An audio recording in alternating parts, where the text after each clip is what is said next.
Joseph flung himself upon his father and wept over him as he kissed him. Then Joseph ordered the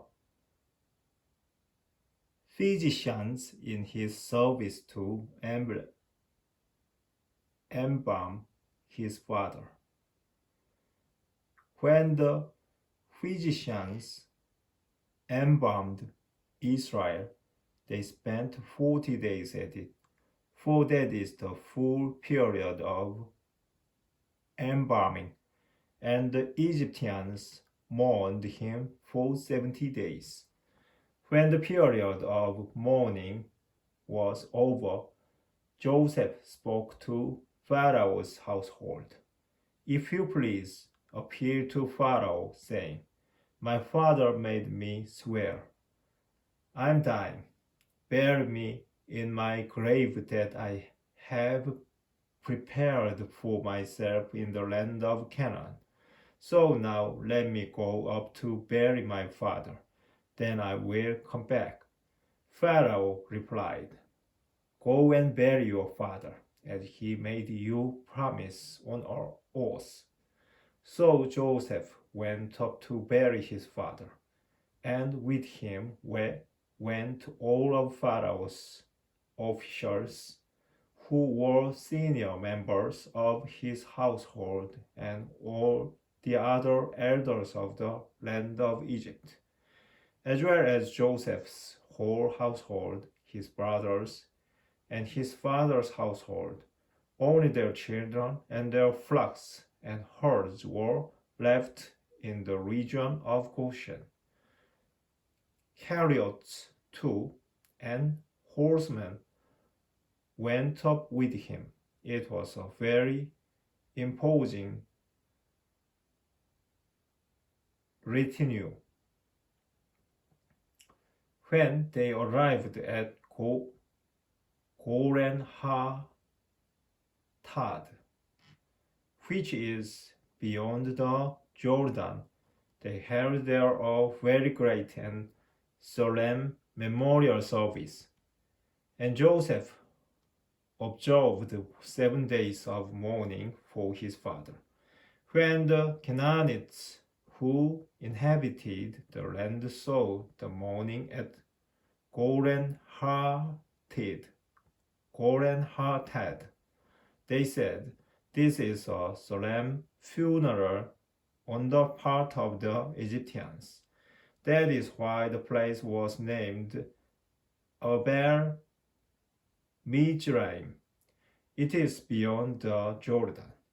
Thus Jacob's sons did for him as he had instructed them.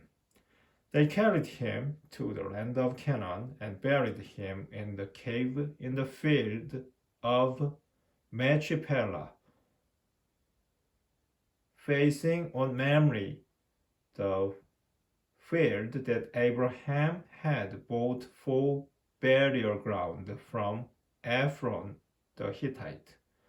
After Joseph had buried his father, he returned to Egypt, together with his brothers and all who had gone up with him for the burial of his father. Now that their father was dead, Joseph's brothers became fearful and thought, Suppose Joseph has been nursing a grudge against us and now most certainly will pay us back in full for all the wrong we did him. So they sent to Joseph and said, Before your father died, he gave us these instructions. Thus you shall say to Joseph, Please forgive the criminal wrongdoing of your brothers who treated you harmfully. So now please forgive the crime that we, the servants of the God of your father, committed. When they said this to him, Joseph broke into tears. Then his brothers also proceeded to fling themselves down before him and said, We are your slaves. But Joseph replied to them, Do not fear. can I take the place of God? Even though you meant harm to me, God meant it for good. To achieve this present end, the survival of many people. So now, do not fear. I will provide for you and for your children. By thus speaking kindly to them, he reassured them. Joseph remained in Egypt together with his father's household. He lived 110 years. He saw Ephraim's children to the third generation, and the children of Manasseh's son Machir were also born on Joseph's knees. Joseph said to his brothers, I'm about to die. God will surely take care of you and lead you up from this land to the land that he promised on oath to Abraham, Isaac, and Jacob. Then, putting the sons of Israel under oath, he continued, when God thus takes care of you, you must bring my bones up from this place. Joseph died at the age of 110. He was embalmed and laid to rest in a coffin in Egypt.